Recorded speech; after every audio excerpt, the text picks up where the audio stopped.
Hi friends, നാടൻ അടുക്കള YouTube ചാനലിൻ്റെ ഇന്നത്തെ പുതിയൊരു വീഡിയോയിലേക്ക് എൻ്റെ എല്ലാ കൂട്ടുകാർക്കും സ്വാഗതം. അപ്പോൾ കൂടുതലായിട്ടൊന്നും പറഞ്ഞ് ആരെയും ദേഷ്യം പഠിപ്പിക്കുന്നില്ല. അപ്പോൾ നമുക്ക് നേരെ വീഡിയോയിലോട്ട് പോകാം. ഇപ്പോൾ ഇന്ന് നമുക്ക് പണ്ട് കാലത്തൊക്കെ നമ്മൾ ഉണ്ടാക്കിക്കൊണ്ടിരുന്ന അരിപ്പായസമാണ് നമ്മളിന്ന് ഉണ്ടാക്കാൻ പോകുന്നത്. വളരെ എളുപ്പത്തിൽ നമുക്കൊരു അരിപ്പായസം ഉണ്ടാക്കിയെടുക്കാം. അപ്പോൾ ഇന്നത്തെ സമയത്തൊക്കെ എല്ലാവർക്കും സേമിയ അട ഒക്കെയാണ് താല്പര്യം. അപ്പോൾ ഇന്നൊക്കെ കുറവാണെന്ന് തോന്നുന്ന ആൾക്കാർ ഇതൊക്കെ ഉണ്ടാക്കുന്നത്. അപ്പോൾ വല്ലപ്പോഴും ഇപ്പം പൊങ്കാലൊക്കെയാണ് സാധാരണ ഇങ്ങനെ അരിപ്പായസം വെച്ച് കാണുന്നത്, അല്ലെങ്കിൽ അമ്പലത്തിലൊക്കെ കാണുന്നത്. അപ്പോൾ ഇപ്പം വീടുകളിലൊക്കെ ഇപ്പം പിള്ളേർക്കായാലും സേമിയയോടാണ് കൂടുതൽ താല്പര്യം.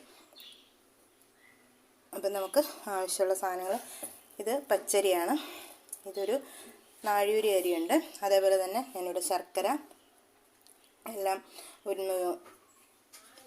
ഉരുക്കിയെടുത്ത് വെച്ചിട്ടുണ്ട്. ഒത്തിരി അങ്ങ് കട്ടിക്കല്ല, എന്നാലും ഒന്ന് അരിച്ചൊക്കെ എടുത്ത് വെച്ചേക്കാണ്, കല്ലും പൊടിയൊക്കെ പോകാൻ വേണ്ടിയിട്ട്. ഇത് നമ്മളൊരു തേങ്ങയുടെ പാലെടുത്ത് വെച്ചിട്ടുണ്ട്, അതേപോലെ തന്നെ ചുക്ക്, ഏലക്ക, ഇത്രയും കൂടി ഞാൻ എടുത്ത് വെച്ചിട്ടുണ്ട്. അപ്പോൾ നമ്മളൊരു പാത്രത്തിനകത്തോട്ട് വെള്ളം ചൂടാകാനായിട്ട് വെച്ചിട്ടുണ്ട്. അപ്പോൾ അതൊന്ന് ചൂടായി വരുമ്പോഴത്തേക്കും നമുക്ക് അരി കഴുകി ആദ്യം ഒന്ന് ഇടാം. അപ്പോൾ ഇനി നമുക്ക് നെയ്യ് വേണം, അതുപോലെ തന്നെ അണ്ടിപ്പരിപ്പോ മുന്തിരിയോ കപ്പലണ്ടിയോ ഒക്കെ ചേർത്ത് കൊടുക്കാം. അതൊക്കെ നമ്മുടെ ഇഷ്ടം പോലെ നമുക്ക് ചേർക്കാം. അപ്പോൾ ആദ്യം നമുക്ക് ഇത്രയൊന്ന് ചെയ്ത് വെക്കാം. നമ്മുടെ അരിയൊക്കെ കഴുകി ഞാനിവിടെ എടുത്തിട്ടുണ്ട്. ഇനി നമുക്ക് വെള്ളം തിളച്ചതിനകത്തോട്ട് ഈ അരി ഒന്ന് ഇട്ട് കൊടുക്കാം. തിളച്ചിട്ടുണ്ട്, ഇനി നമുക്ക് ഈ അരി അങ്ങോട്ടൊന്ന് ഇട്ട് കൊടുക്കാം. അരി ഇട്ട് കൊടുക്കാം. അപ്പം നമ്മൾ അരിയൊക്കെ ഇട്ട് കൊടുത്തിട്ടുണ്ട്. ഇനി അരി ഒന്ന് വെന്ത് വരട്ടെ. അപ്പം നമ്മുടെ അരി ഇങ്ങനെ വെന്ത് വന്നുകൊണ്ടിരിക്കുകയാണ്. ഇനി നമുക്ക് ഈ പരുവത്തിന് നമുക്ക് നമ്മൾ എടുത്തു വെച്ചിരിക്കുന്ന ശർക്കരപ്പാനി ചേർത്ത് കൊടുക്കാം.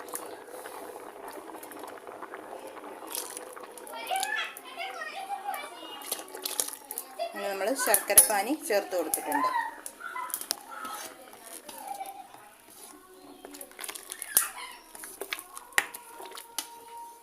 നമ്മുടെ പായസം എന്തായാലും നമുക്കൊന്ന് നോക്കാം.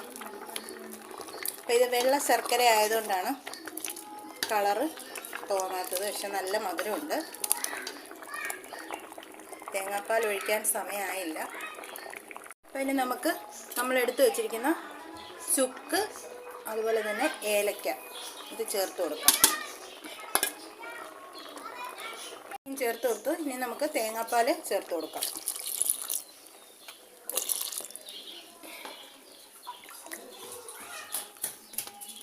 തേങ്ങാപ്പാൽ ചേർത്ത് കൊടുത്തു.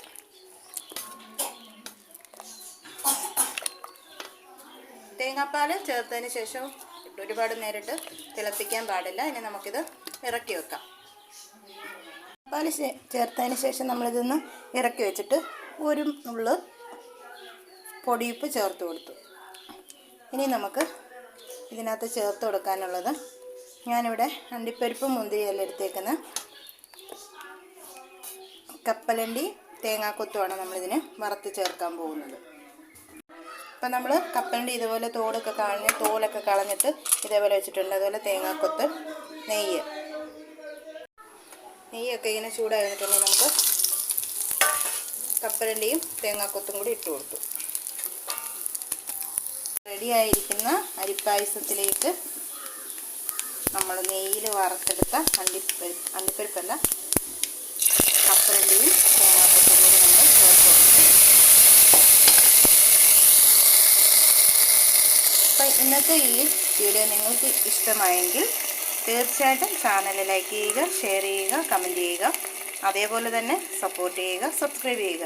അപ്പം ഇടയ്ക്കിടയ്ക്കൊക്കെ വീഡിയോയ്ക്കകത്ത് എന്തെങ്കിലും ഒരു നിങ്ങൾക്ക് ഇഷ്ടമല്ലാത്ത എന്തെങ്കിലും ഒന്ന് സംഭവിച്ചിട്ടുണ്ടെങ്കിൽ, ഇപ്പം നമുക്ക് കുട്ടികളൊക്കെ ഉള്ളതല്ലേ, അപ്പം എന്തെങ്കിലും അവർ വന്നിടയ്ക്ക് എന്തെങ്കിലുമൊക്കെ ചോദിക്കുമ്പോഴാണ് ഇതൊക്കെ വിട്ടുപോകുന്നത്. അപ്പം നിങ്ങൾക്ക് ക്ഷമിക്കുമെന്ന് വിചാരിക്കുന്നു.